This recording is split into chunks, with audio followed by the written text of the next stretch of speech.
سورۃ بقرہ آیت نمبر 75۔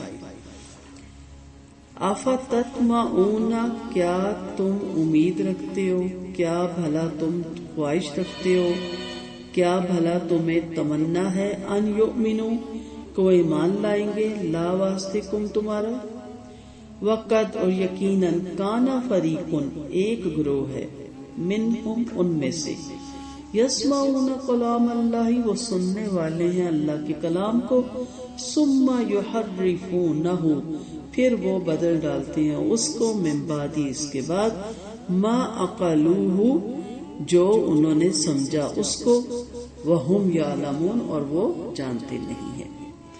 یہاں سے سورۃ بقرہ کے جو شروع ہو رہے ہیں وہ کچھ گروہوں کے بارے میں بتایا جائے گا۔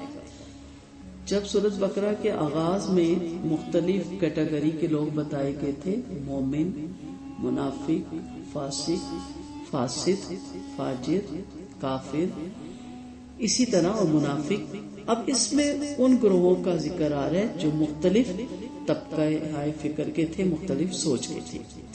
اب سب سے پہلے جس گروہ کا ذکر آ رہا ہے وہ علماء کا ہے، کیونکہ اس کے بعد آپ دیکھیں گے منافق کا بھی ہوگا، ان پڑھ کا بھی ہوگا، اور گمان کی بنا پہ لوگ جو ہوتے ہیں وہ بھی ہوں گے، تو ساروں کا ذکر آتا جائے گا۔ یہ علماء ہیں، اہل علم لوگ۔ کہا گیا کہ آپ کو امید ہے کہ یہ ایمان لائیں گے آپ پہ، جبکہ ان کا ایک گروہ اللہ کا کلام سنتا تھا۔ اگر ہم اس کا شان نزول یا سبب نزول دیکھیں تو پہلے ہم اس کو دیکھ لیتے ہیں کہ اس گمراہ قوم یہود کے ایمان سے اللہ تعالیٰ اپنے نبی اور آپ کے اصحاب کو نا امید کر رہے ہیں۔ کیوں؟ ان لوگوں نے اتنی بڑی بڑی نشانیاں دیکھی تھی، پھر بھی ان کے دل سخت ہو گئے تھے، پتھر جیسے سخت ہو گئے تھے، اگر پیچھے سے اس کا ربط جوڑیں تو۔ اللہ تعالیٰ کا کلام سن کر، سمجھ کر، پھر بھی اس کی تعریف اور تبدیلی کر ڈالی، تو ان سے تم کیا امید رکھتی ہو؟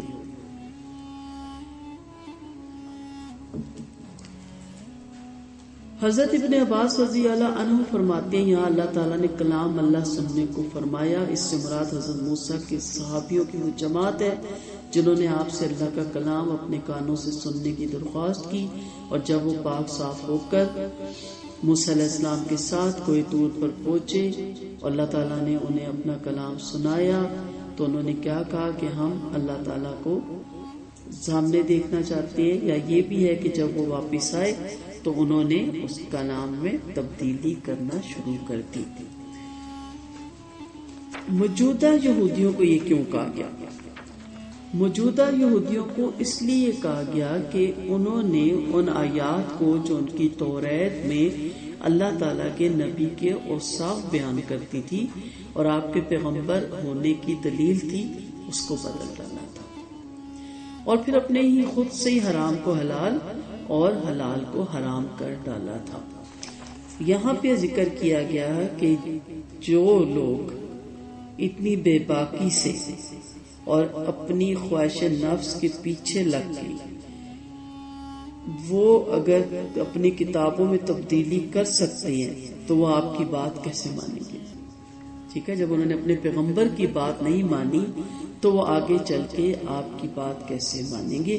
تو یہ گروہ تھا ان کا پڑھا لکھا اہل علم گروہ تھا۔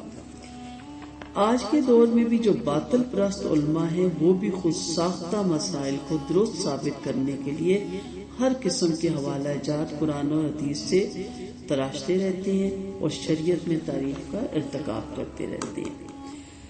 دو طریقے سے تبدیلی ہو سکتی ہے۔ ایک طریقہ کیا تھا کہ یا اس کے الفاظ بدل ڈالنا، انہوں نے یہ بھی کیا، مگر زیادہ تر غلط تعویلوں سے معنی تبدیل کرنے کی کوشش کی۔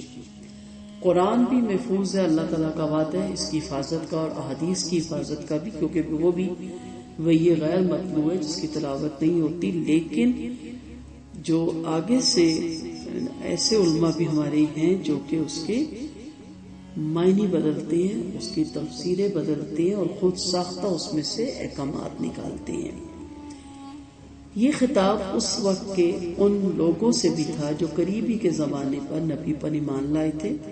ان لوگوں کے کان میں پہلے سے نبوت، کتاب، ملائکہ، آخرت کی باتیں پڑھ چکی تھی. اور کن سے؟ انہوں نے اپنے ہمسائے یہودیوں سے، کیونکہ اہل کتاب تھے تو ان سے یہ باتیں سن رکھی تھی. چنانچہ اس کی علامات ظاہر ہونے کے بعد جب وہ نبی کریم صلی اللہ علیہ وسلم پر ایمان لائے تو وہ پھر پوچھنے چاہتے تھے کہ کیا یہ وہی نبی نہیں ہے جس کے اوصاف تورات میں بیان کیے گئے؟ تو وہ بدل دیتے تھے بات کو اور کہتے تھے کہ یہ نبی کفار مکہ کے لیے آیا ہے، ان تم لوگوں کے لیے یہودی یعنی موسیٰ علیہ السلام اور عیسیٰ علیہ السلام کافی ہے. تو یہ حرفونم ہا را فا اس کا روٹ ہے حرفہ کنارہ. تو حرف کہتے ہیں کنارہ موڑ دینا، جیسے پڑھ کے نہیں ہم پیج کئی دفعہ ٹرن کر دیتے. تو مسلسل عبارت کے الفاظ کو آگے پیچھے کرنا، اصل بات کو مفہوم سے پھیر کر اپنی خواہش کے مطابق کر لینا. اچھا یہ ہوتا کیوں؟ تبدیلی کیوں کی جاتی ہے؟ صرف اور صرف دنیاوی مفاد کے لیے یہ تبدیلی کی جاتی ہے. اگر اللہ سے محبت اور اس کے رسول کی اطاعت ہو تو اللہ کی بات کو سمعنا و اطعنا انسان کرتا ہے. لیکن جب مفاد آڑے آ جاتا ہے، اپنی گدی، اپنا جبہ، اپنی سیٹ، اپنا فرقہ، اپنی جماعت، اور جو چڑھاوے چڑھتے ہیں لوگوں کو، جو ہاتھ پیر ان کے چومے جاتے ہیں، جب مفاد آڑے آتے ہیں تو پھر انسان قرآن میں اور حدیث میں تبدیلی کرنا شروع کر دیتا ہے. اور دوسری چیز یہ بھی سامنے آ جاتی ہے کہ انسان جب اپنے حسب نسب پہ فخر کرتا ہے تو بھی وہ کسی دوسرے کی حق کی بات قبول نہیں کرتا. یا ہم ساتھ ساتھ اگلی آیتوں میں بھی دیکھتے جائیں گے. تو تعریف میں غالب پہلو یہ ہے کہ جو چیز دین کی اپنی اغراض اور خواہشات کے خلاف ہونے کے سبب سے انہوں نے اس کو دین سے نکالنے کی کوشش کی. تو یہ ساری چیزیں ذہن میں رکھیں اور آپ دیکھتے ہیں کہ ہمارے لیے اس میں کیا سبق ہے کہ کیا جب اللہ تعالیٰ کا ہم کلام سنیں تو پھر اس میں ہیلے نکالیں، تعویلیں نکالیں، حجتیں نکالیں یا دلیلیں تراشیں. یہ ساری وہ چیزیں ہیں جو میں ہمیشہ کہتی ہوں کہ اگر یہ اللہ کے سامنے پیش کرنے سے آپ سرخرو ہوتے ہیں تو ضرور کریں. لیکن آپ جانتے ہیں کہ یہ میں آپ کو سیٹسفائی کروں گی، آپ مجھے سیٹسفائی کریں گے، اپنے دل کو تسلیاں دیں گے، لیکن ہم اندر سے جانتے ہیں کہ ساری دلیلیں تحویلیں اللہ کے مقابلے میں کوئی اہمیت نہیں رکھتی. اللہ کے مقابلے میں تو سیدھا سیدھا جواب ہے سمعنا و اطعنا. جو اللہ کا حکم تھا اس کو لینا تھا. کیونکہ جب ہم دیکھتے ہیں سوال جواب کا سیشن ہوتا تو کیا کہا جاتا ہے کہ آپ تو ٹھیک کہہ رہے ہیں، قرآن کی بات بتا دیں، لیکن آپ کو نہیں پتا برادری سسٹم کیا ہوتا ہے. ہم یہاں برادری سسٹم سننے کے لیے تو نہیں بیٹھے تھے نا، ہم تو قرآن سننے کے لیے بیٹھے تھے. ہم یہ دیکھیں پھر آپ کو تو نہیں معلوم، آپ تو صحیح کہہ رہے ہیں، حدیثیں تو صحیح کہتی ہیں، لیکن آپ نہیں جانتے کہ سوسائٹی کہاں پہنچ چکی ہے. اب ہم سوسائٹی کے پیچھے تو دوڑ نہیں سکتے نا، یا کلچر کہاں لے کے چلا گیا، یا آج کے دور میں بچوں کو یا کسی کو سمجھانا کتنا ناممکن ہو گیا. یہ ساری دلیلیں، یہ ساری حجتیں ہیں، یہ تعویلیں ہیں. اسی طرح جو پیچھے گائے کا واقعہ پڑا، اسی طرح جو سبز کا واقعہ پڑا، وہی دور ہے، وہی نیکی کا دور ہے، وہی برائی ہے. اور اس سے مشکل وہ وقت تھا جب نبی کریم صلی اللہ علیہ وسلم کو نبوت ملی تھی، جب خانہ کعبہ میں بت رکھے ہوئے تھے 365 اور ان کی پوجا کی جاتی تھی. اور زنا لیگل تھا، یعنی لیگل کام نہیں تھا، لیگل تھا وہ. اور لیگل کام کو لیگل کرنا کوئی آسان کام نہیں ہوتا. آج تو ہم سب جانتے ہیں کہ زنا گناہ کا کام ہے اور بتوں کو سجدہ کرنا. تو 365 بت بھی نکالنا، اور جو اندر حسب نسب کے بت تھے، تو یہ کہہ دینا کہ نہیں آج کے دور میں بہت مشکل ہے یا ناممکن ہے، یہ ایک دلیل ہے صرف اپنے آپ کو سیٹسفائی کرنے کی. ورنہ آج کے دور میں بھی جو قرآن و سنت کے مطابق زندگیاں گزارے ہیں، بہترین زندگیاں گزارے ہیں. تو علماء کا سب سے پہلے ذکر آیا کہ پڑھے لکھے لوگوں کا یہ کام نہیں ہوتا کہ وہ تعریف کریں، یعنی تحریف سے مطلب چینجنگ کریں، اس کے الفاظ بدلیں، اس کی تفسیر بدلیں، اور اپنے مفاد کو یا لوگوں کی مفاد کو سامنے رکھتے ہوئے اس کے فتاوے دیں. جو اللہ اور اس کے رسول نے فرمایا ایز اٹ اسی طرح لوگوں تک پہنچا دینا چاہیے. عمل کرنے کی توفیق انشاءاللہ اللہ تعالیٰ ہی دیتے ہیں. تو کہا جو ان کو سمجھ آ چکا تھا، عقل و علم ہوتے ہوئے بھی وہ سمجھ رہے تھے، اس کے باوجود بھی وہ انہوں نے اس میں تبدیلی کی، تو کیا امید رکھتے ہو کہ یہ لوگ ایمان کی طرف آئیں گے؟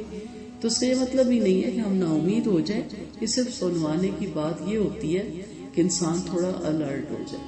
اور آپ دیکھ لیں کہ یہودیوں میں صرف 10 صحابہ کا ہمیں ذکر ملتا ہے جنہوں نے اسلام قبول کیا تھا، ورنہ وہ نہیں چینج ہوئے تھے.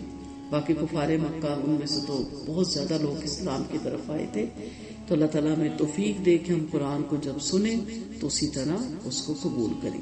انشاءاللہ اگلی آیت میں دیکھیں گے کہ دوسرا گروہ کون سا اس میں شامل ہو رہا ہے، اس کے بارے میں جانیں گے. وآخر دعوانا ان الحمدللہ رب العالمین. سبحانک اللہم و بحمدک نشہد ان لا الہ الا انت نستغفرک و نتوب الیک. السلام علیکم ورحمۃ اللہ وبرکاتہ.